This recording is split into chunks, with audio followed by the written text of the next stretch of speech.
I do not support corruption.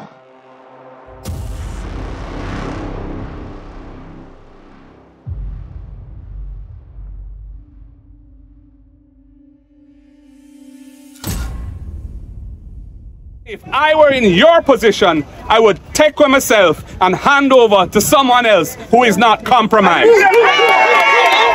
Settle it down now. Because one thing with Labour Party, we have some firebrand politicians. We have firebrand everyone Warmington. And we have firebrand Darren Vaz. Senior members of the party, senior politicians in their own right. They don't always see eye to eye. But we are one family and we have one abiding belief, and that is we are united in seeing the best for Jamaica land with us. I want you to settle in for me now for the next 20 minutes. I want to be quiet. The listening public, those watching in social media, with the various lives that are going on TikTok and Instagram and Facebook, you would get the true sense of the energy in the room. I don't know what it is, but there appears to be a kind of sense of anticipation. There seems to be a kind of militancy. I haven't seen this for a little while in the Labour Party. And as I drove in to the Port Academy and I sat in my vehicle and I looked at the assembly outside, I saw a lot of young people. Yes, and it was a surprise to me, but I saw a lot of young people just moving around, talking, hugging up, greeting. It was almost like, you know, a carnival atmosphere outside. And I also saw many of our hardcore stalwarts, the faithful ones who are here when the party is up or when the party is down, they are here. I know that the area council 2 family is alive and well and will do well because we have a good balance of the people who have been around, who know the road. People like Warmington and Darren. We have a good balance of those who are in the middle. Those like myself, I'm in the middle. Who have the energy and the vision to bridge the past, to stand firm in the present, but to have the reach into the future. And I saw some of that being displayed here on the platform with some of the presenters who presented. So we have a good mix. So I'm sure that the party is regenerating itself before your very eyes. You are seeing the future of the party emerging.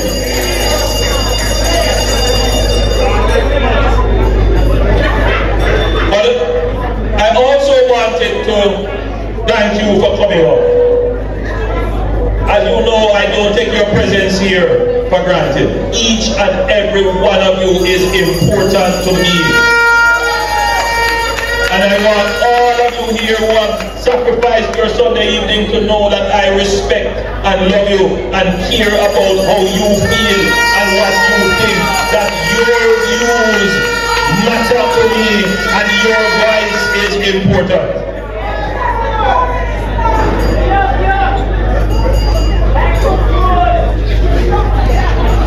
A couple months ago, we had an event, and I know many of you left that event with mixed feelings, concerned about the future. And like any political organization, whenever you participate in an election, whether you win, lose, or draw, you have to review. You have to do an exit report. You have to check on how the organization performs. And I commissioned such a review of the Jamaica Labour Party. Some of you would know that your constituency was selected for the review. Some of you inside here, you were interviewed, and your views were recorded and brought to me so that I could understand what my workers, what my supporters, what my activists are thinking. Whilst I cannot say everything here, but one of the things that came out is that the base of the party, the workers of the party, some of them did not feel as appreciated, as recognized, and as rewarded as they should be. They feel that their government is in power, and whilst they are not looking for state resources to be channeled to them, and as leader of the party, I've been very clear that we cannot use state resources, and we will not use state resources in those ways. But nevertheless, there is the expectation that the party itself as an organization must reach out to its base, its co-workers, and show them care, and on top of that, respect.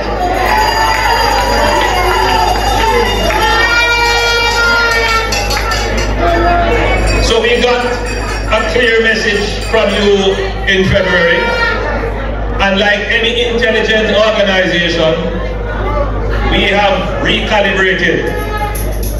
And a few months ago, even up to a few weeks ago, we called a retreat of all our MPs, all our constituency leadership, and we declared to them a course of action that they must take, which involves a reaching out to all our workers, mending fences with all our workers and supporters, no matter if you think you're right, or if the other person wrong, or if there was disrespect or disregard. It don't matter. What matter is that the Jamaica Labour Party continues to bring good policies and government to the people of the country, and your little petty arguments should not stop that.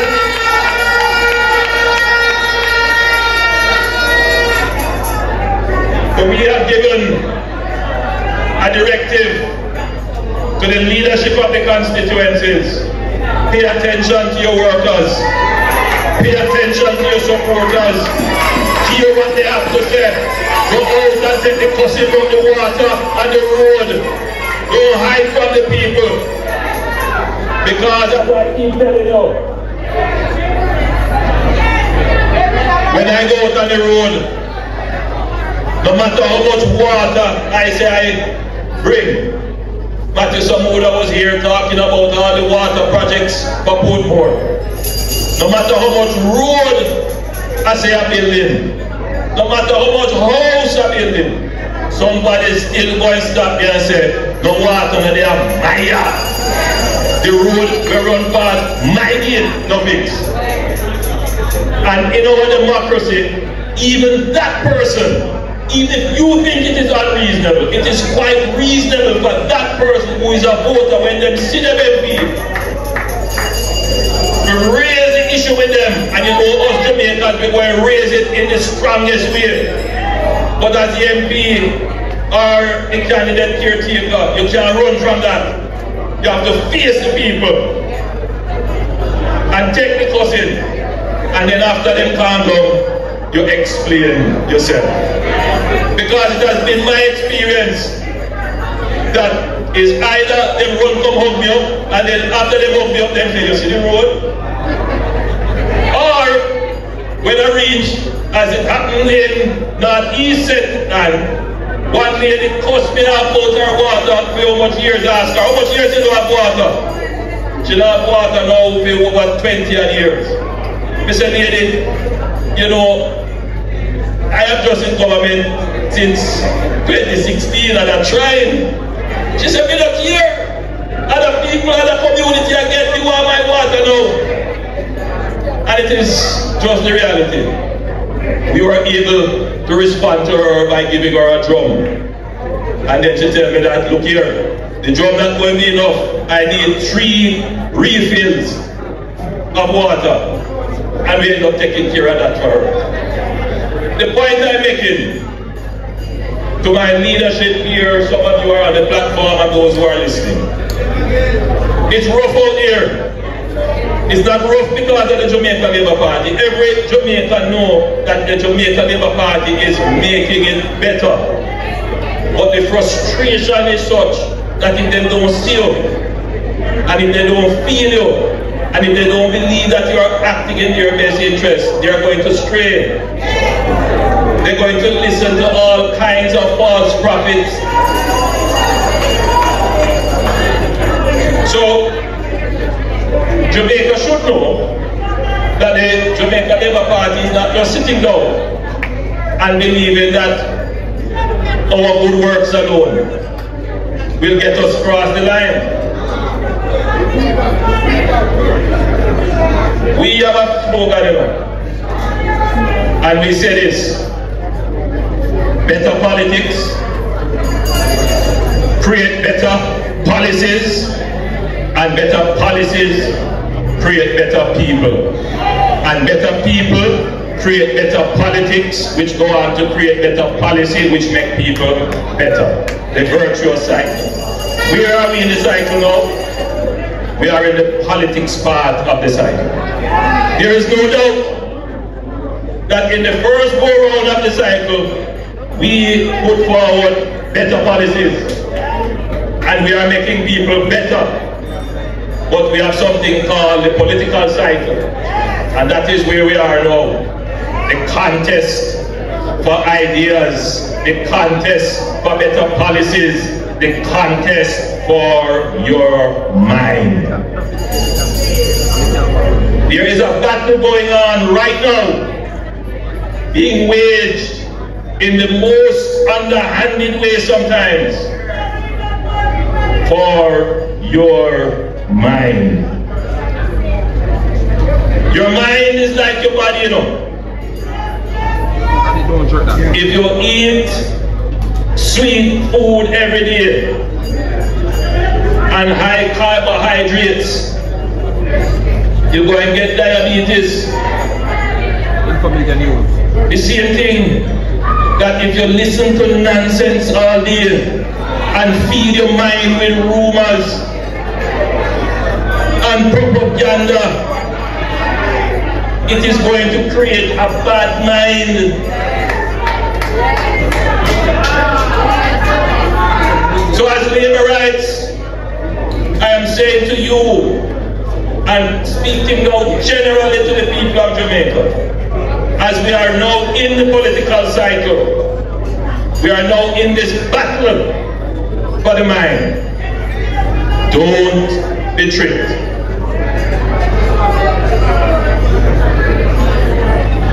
Oftentimes the information that you get is skewed,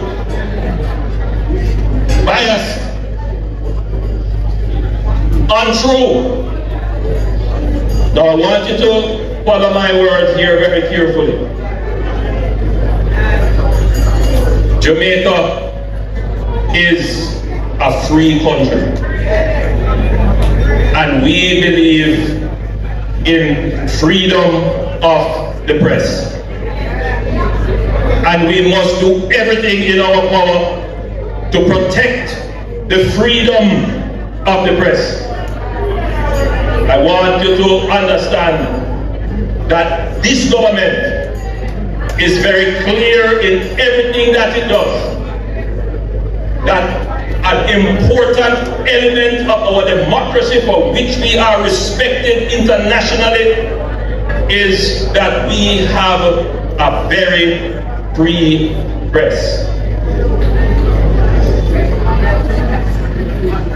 I remember once when I was much younger, still young, I complained to a journalist about a media report that I didn't like. I thought it was unfair to me, I thought it was biased, didn't capture the truth. Hold on, man, hold on. And he said to me something that's very profound, and it stuck with me. I've never forgotten it. The journalist said to me, Mr. Holness, I am not your PR firm.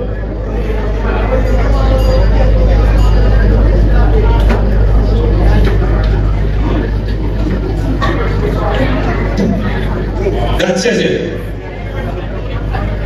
What it says is that in a free press, if somebody says something that you don't like, develop the capacity to say what you like and what you want to hear and get it popularized and fed to the people. That is where it is at. In the landscape of a free press, and in particular in the age of social media, some of us may feel uncomfortable when the dominant media houses portray our position in ways that we don't like. But let me be clear with you that we have seen the media landscape in Jamaica change dramatically and radically. And what the Jamaica Labour Party must do as we enter into the battle for your minds is ensure that we put the information out there in the traditional media, but in all forms of media, to ensure that the people of Jamaica have the balanced and accurate view of what is happening in their country. And we must not be slouchy about it. And we have been working internally to ensure that the good work that we do is not kept under a bushel. Many months ago, I gave an instruction to the communication team of the party that we must not engage in anti-social media. And if you look at the Jamaica Labour Party social media and our traditional media output, there is nothing anti-social about it. We don't go and spread lies on people. We don't assassinate people's reputation. You know why I take that position? Because the people who are prone to follow lies and rumors and falsehoods are weak-minded people, lazy-minded people who won't go and read the truth and research. And because we respect our people, and we know that there are some of them who will be misled, we don't want to mislead you. So our media policy is always to be upfront, accurate, and truthful with our information. Now that places us at a disadvantage because nastiness sells, but truth don't sell like nastiness.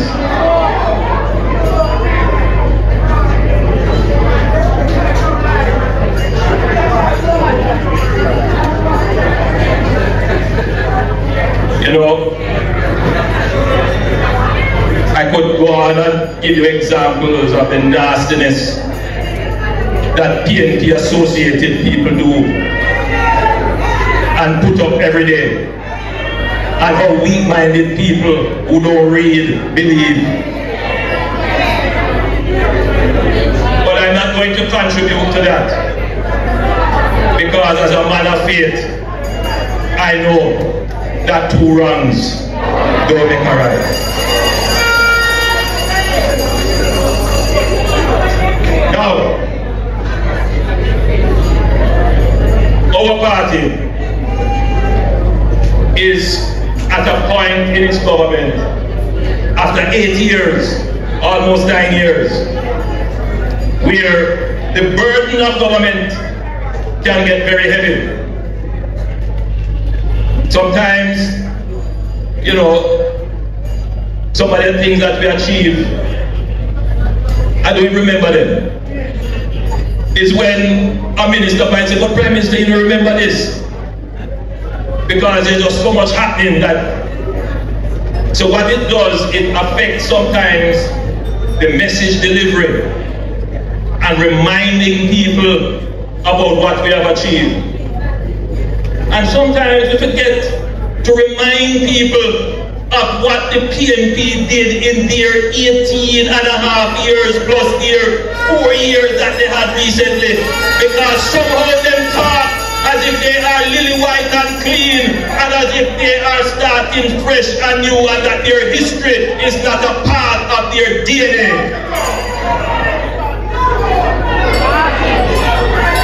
And it struck me as I sat in the car park in my car watching the young people here who joined the Labour Party. Some of them are 18 and 19 and 20. Many of them would not know the history, the dark history of the PNP in this country. How they destroyed this country.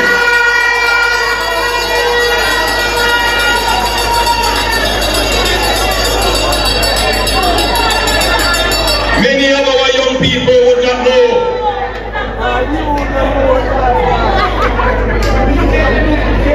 And so as I give the directive to our media and communication, that whenever we speak, we must not speak of our achievements in a vacuum. We must speak of our achievements in comparison to what the PNP did. Because as we battle for the minds, we must be able to accurately show how we have progressed and how they have destroyed the country.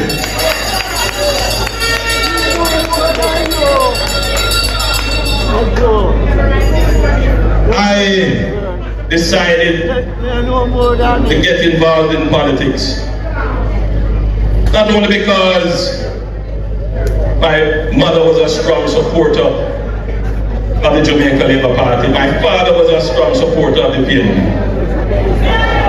But I decided to join the Jamaica Labour Party and give my life to politics and to this country, because I did not like what the PNP was doing to my Jamaica.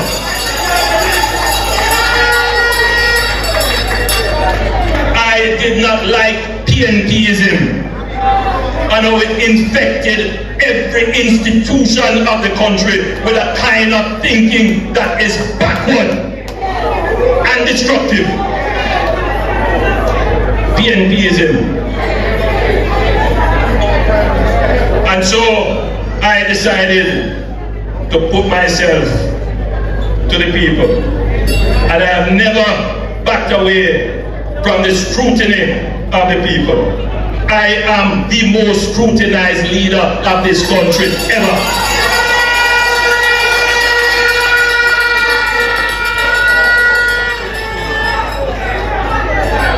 And I am not done yet. I have many more ideas to come. I don't come to you with dreams. I come to you with a vision. Other people come to you with dreams. That means they are sleeping, their eyes are closed. I come to you with vision. My eyes are open, and you can see the vision materializing before your very eyes.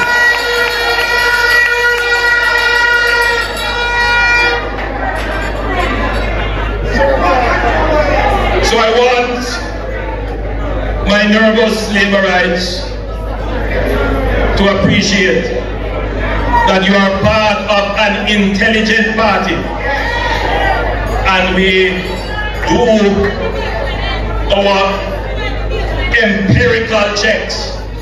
We go and we do our studies, and we don't use that to try and influence perception.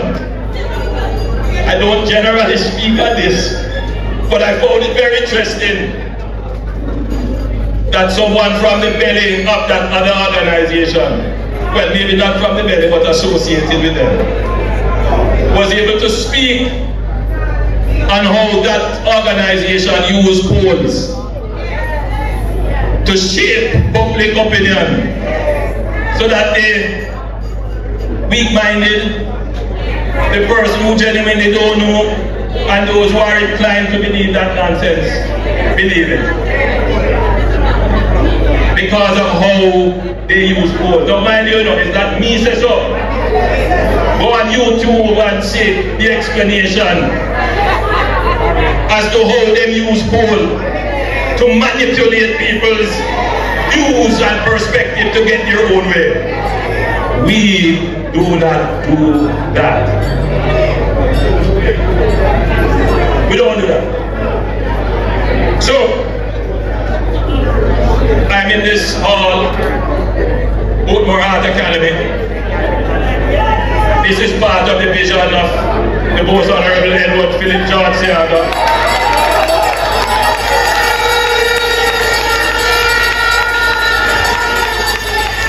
He had a vision that our young people should have access to technical and vocational training. And with this,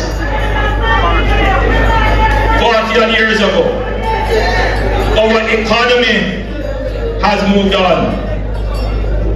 We are now at 4.2% unemployment. If we fall below 3% unemployment, then we will definitely be in what is called full employment. Meaning that every Jamaican who is seeking a job has a job. That will be the first time in the history of Jamaica. First time ever. Now it is amazing to me that a government that achieves that is being questioned as to whether or not it should get a third term. Just that alone. But we are not sitting there and saying, oh, we have achieved that, vote for us. No, we have more to go. Because as I talk about here, the Boatmore Art Academy, which is known for its training in construction,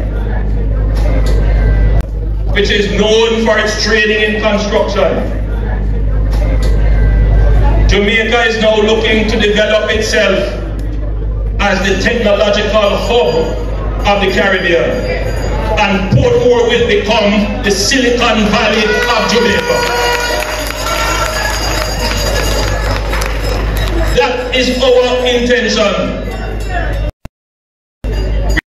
We are going to make Portmore a parish, and we're going to make Portmore the city parish, and we're going to make Portmore the technological capital of the Caribbean.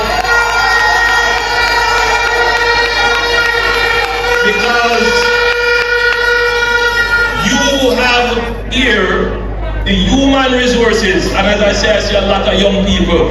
You have the young people who have the basic requirements to be given that kind of what they call IT training.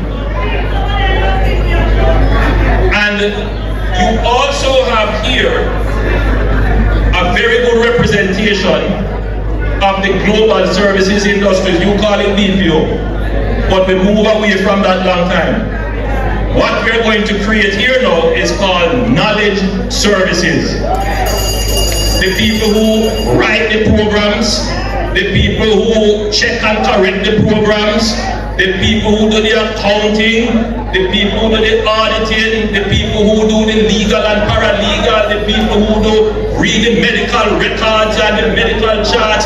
All of that is a new industry that we are going to create. And that is why I went to India to form a partnership with the Indian Institute of Technology and other such institutes in India with heart, so that we can build and expand on this, the first technologically oriented institute for training in Jamaica.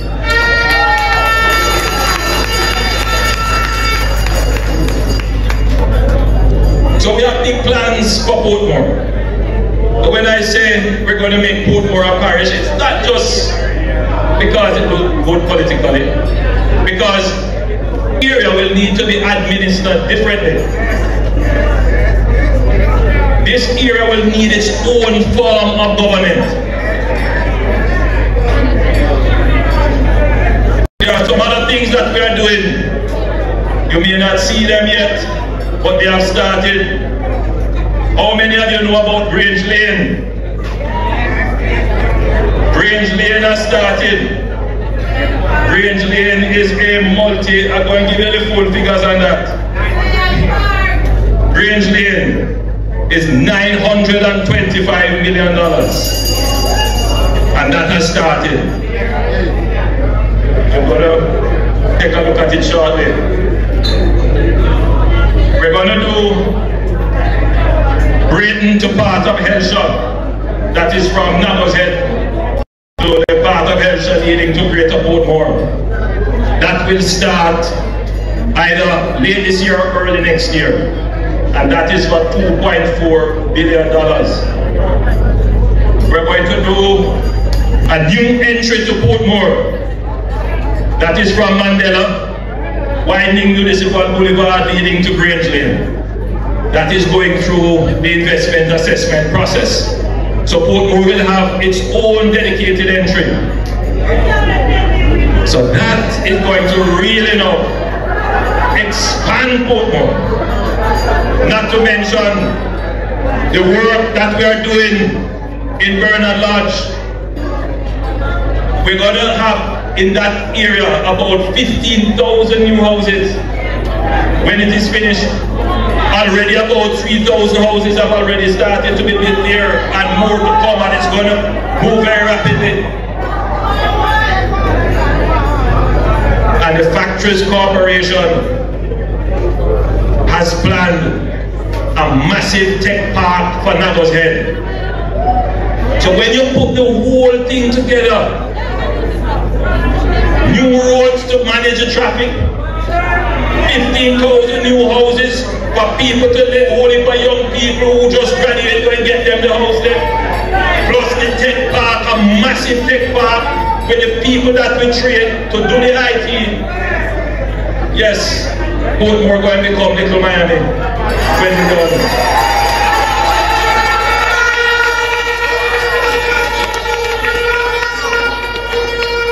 So we're not just talking. These are things that are happening as we go, they are moving along.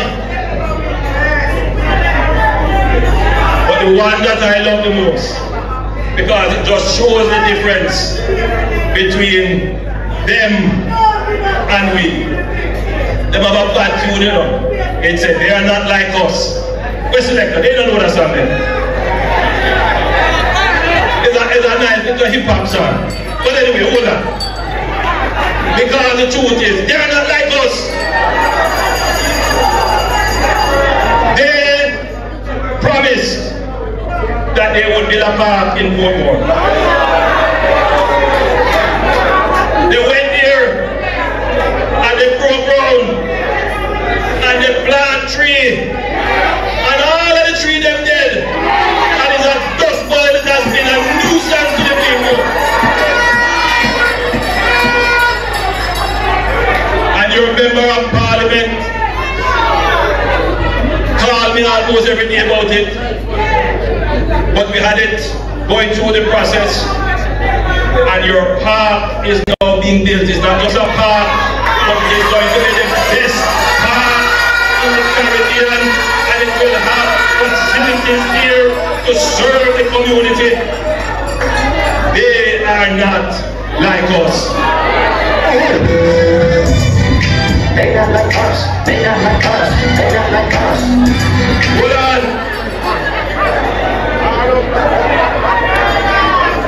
So I tell you, you have to be here to feel the energy in this room. You have to be here.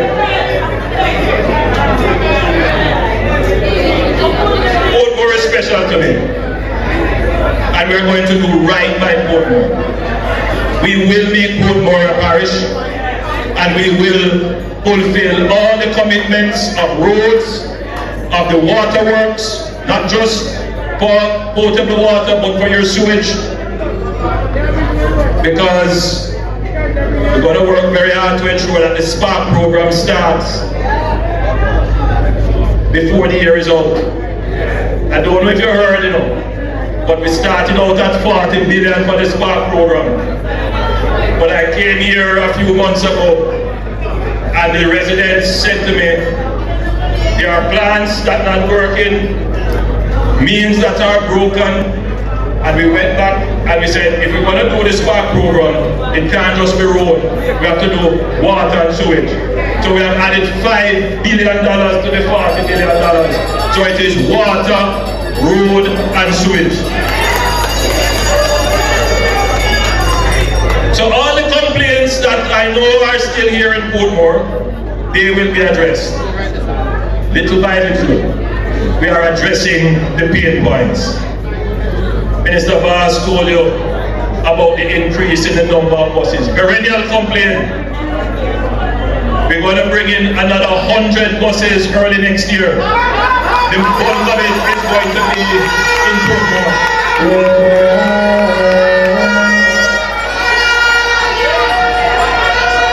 More garbage trucks coming, and a whole heap of them going to be here in Portmore.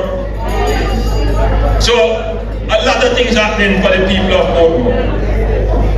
You deserve to be a parish. You deserve your prosperity. You deserve your development.